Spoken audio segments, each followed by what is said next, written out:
Hola chicos de ArtChile, esta es la clase de lenguaje y el día de hoy hablaremos sobre coherencia y cohesión. ¿Qué hace que un texto sea un texto y no solo un montón de palabras inconexas? ¿Te lo has preguntado alguna vez? ¿O cómo sabes que un conjunto de oraciones es un texto? Para que un texto sea un texto, siempre es necesario que tenga una unidad de sentido, es decir, que entendamos su significado, y una unidad de forma. Es decir, que todas las palabras que componen este texto, que componen estas oraciones, tengan cierta relación entre sí. La coherencia y la cohesión son elementos que tejen relaciones entre las unidades del lenguaje. Esto quiere decir que todo texto, para ser considerado como tal, debe ser coherente y cohesivo. Veamos un ejemplo. Por escrito, gallina una. Con lo que pasa es nosotras exaltante.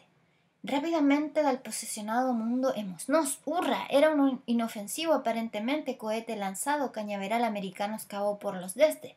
Razones C desconocidas por órbita de la desvió y probablemente algo al rozar invisible la tierra devolvió a cresta nos cayó en la paf y mutación en la golpe entramos de.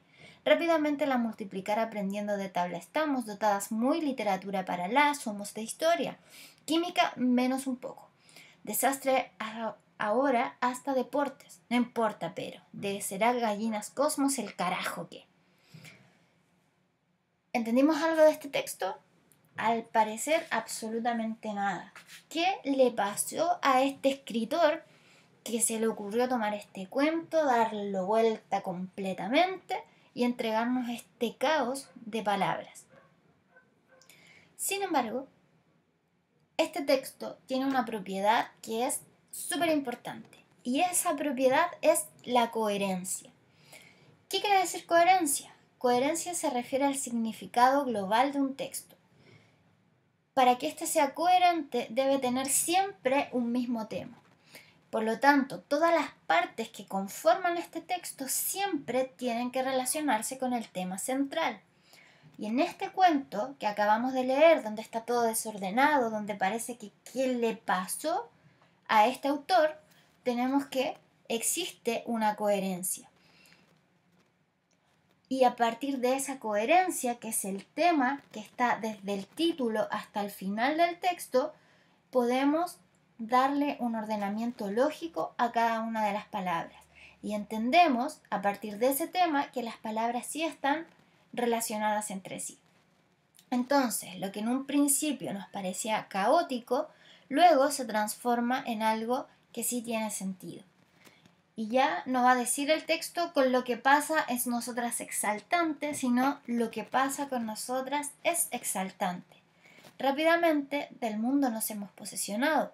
¡Hurra! Era un inofensivo cohete aparentemente lanzado desde Cabo Cañaveral por los americanos. Por razones desconocidas se desvió de órbita. Probablemente algo invisible al rozar la tierra, al rozar la devolvió a tierra. Entramos de golpe y nos cayó en la cresta. ¡Paf! Mutación. Rápidamente estamos aprendiendo la tabla de multiplicar. Somos muy dotadas para la historia de la literatura. Química un poco menos. Deportes menos hasta ahora. Desastre. Pero no importa, el cosmos será de gallinas. ¿Qué carajo? Claro, este texto está. El ordenamiento que le acabamos de dar no es tan completo. Sin embargo, con este orden que acabamos de transmitir, podemos entender qué es lo que le pasó a estas gallinas. Y resulta que en un experimento lanzado desde Cabo Cañaveral por los americanos, lanzaron unas gallinas al espacio y al salir de la Tierra rozaron con algo y no saben cómo, es que las gallinas mutaron y comenzaron a hablar, comenzaron a aprender aquellos elementos que son propios de los seres humanos. Claro, es un cuento, no tiene sentido, esto claramente no ocurrió. Sin embargo, nos sirve como ejemplo para poder entender cuál es el concepto de coherencia y cohesión que estamos tratando. Para que un texto sea coherente, tiene que tener siempre un tema central. Ya vimos, el tema central del texto anterior son las gallinas. Y en el título del texto nos dice que es un escrito o está escrito por una gallina. Y eso explicaría el desorden en que se encuentra el tema.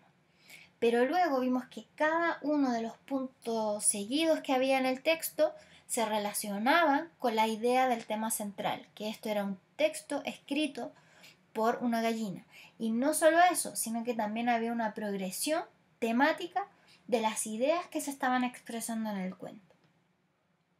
Entonces, todas las ideas, tanto principales como secundarias, siempre están relacionadas con el tema central del que trata el texto.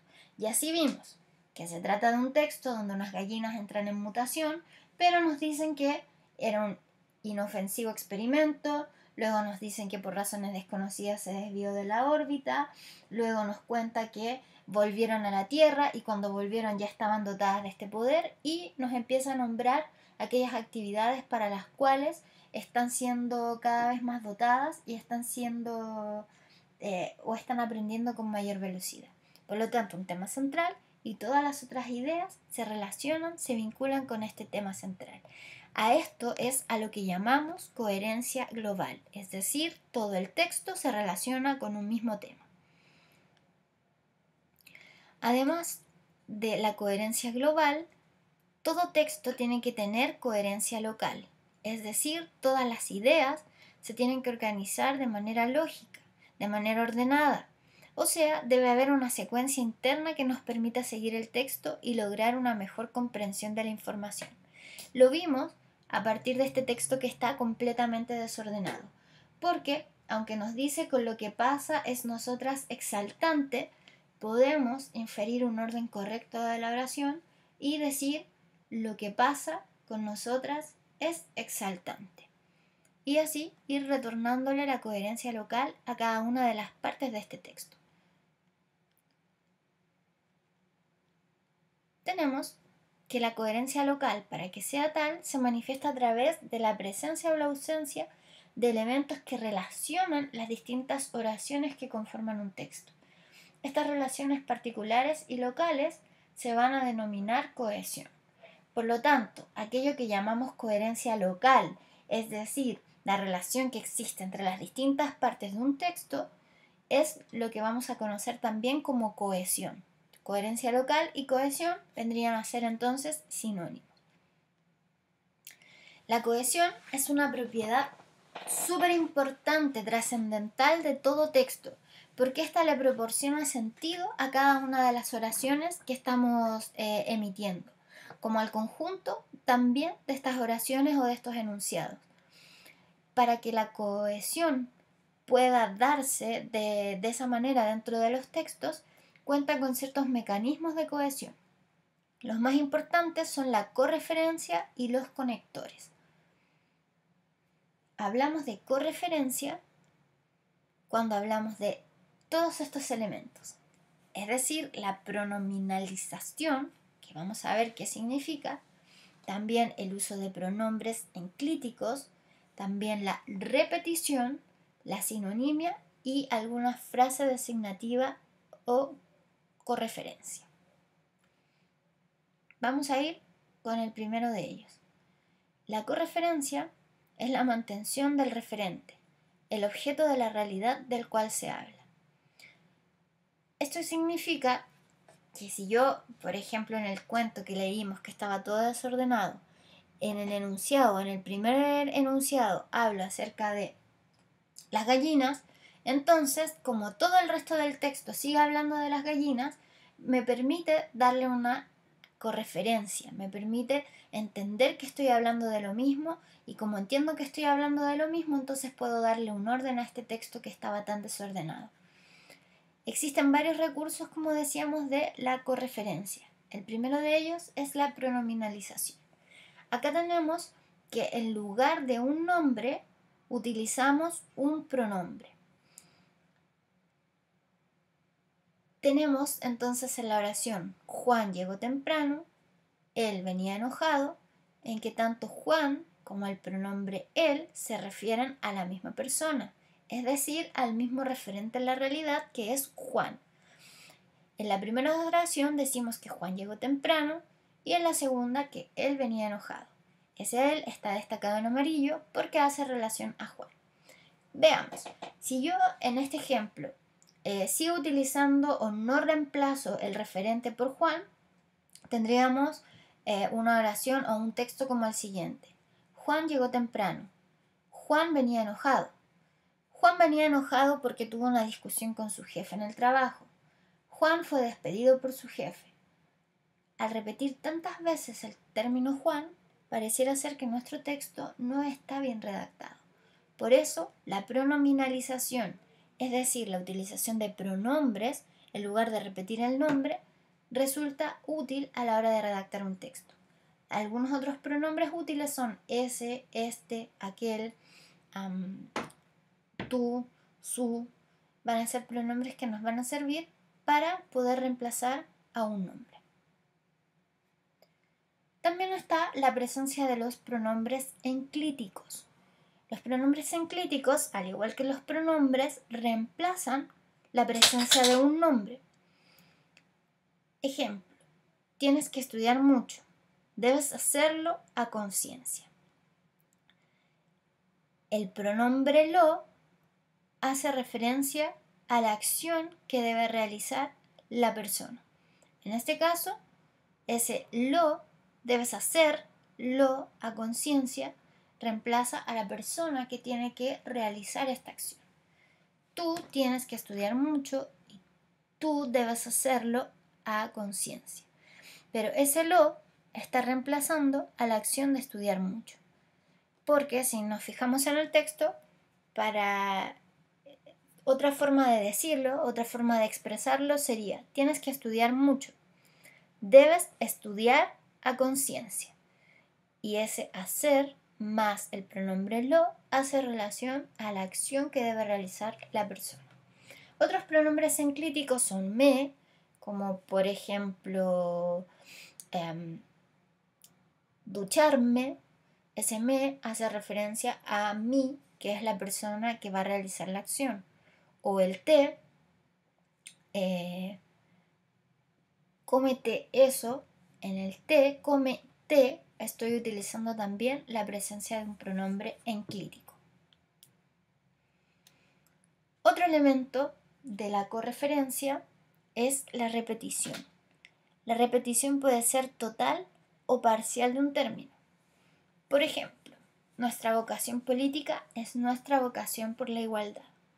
Ahora, dijimos en el primer elemento de la correferencia, que eran los pronombres, que la repetición no es buena. No es buena salvo en ciertos casos. En este caso es bastante importante porque está utilizando como recurso la repetición para dar énfasis a una expresión que se quiere entregar.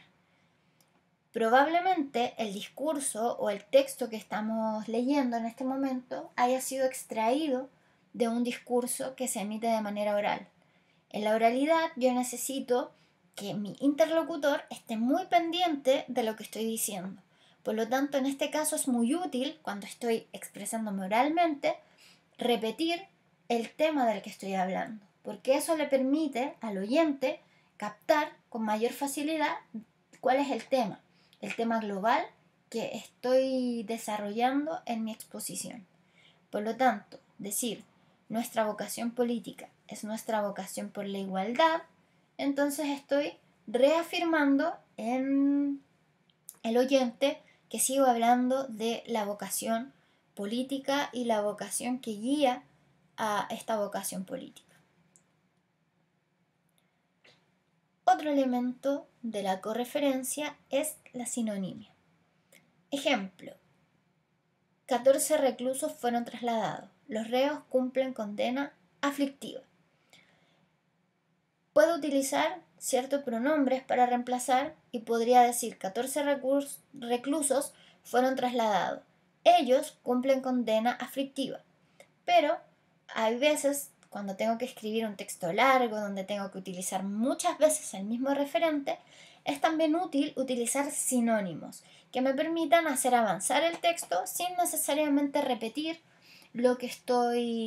sin tener que repetir este recurso, sin tener que repetir este referente. También existe un quinto elemento, que es la frase designativa. La frase designativa también sirve como correferencia, puesto que hace relación o tiene relación con el término del que estoy hablando. Ejemplo, Justin Bieber se toma la taquilla chilena. La película del cantante llevó más de 27.000 personas. Entonces, si se fijan, al decir del cantante, sé inmediatamente, aunque no es un sinónimo, que me estoy refiriendo a Justin Bieber. Por lo tanto, es una frase designativa que me permite hablar o tocar nuevamente el referente del que venía hablando. Ejemplos en el fútbol hay montones. Cuando hablamos de Alexis Sánchez, pero para no seguir hablando de Alexis Sánchez, hablamos del Niño Maravilla, o hablamos del Tocopillano, o hablamos del 7 de la Roja, y de esa forma tenemos un montón de nombres para referirnos al mismo sujeto y de esta manera no tener que repetir tantas veces el nombre de él cuando nos referimos o cuando queremos escribir un texto o cuando queremos hablar acerca de él. Otro elemento muy importante a la hora de establecer o de redactar un texto y de establecer esta coherencia y cohesión de la que veníamos hablando son el tema y el rema. El tema se relaciona con la presuposición, es decir, con aquella información que para nosotros ya era manejada, que nosotros ya conocíamos. Y el rema es la información nueva. Siempre que yo escribo un texto o siempre que yo hablo acerca de un tema, necesito entregar información que sea conocida y que esté relacionada con la información que maneja el interlocutor. Si, por ejemplo, yo de pronto de la nada empiezo a hablar de un tema, a mi interlocutor le va a parecer extraño. ¿Por qué está hablando de esto? ¿De dónde sacó esta idea?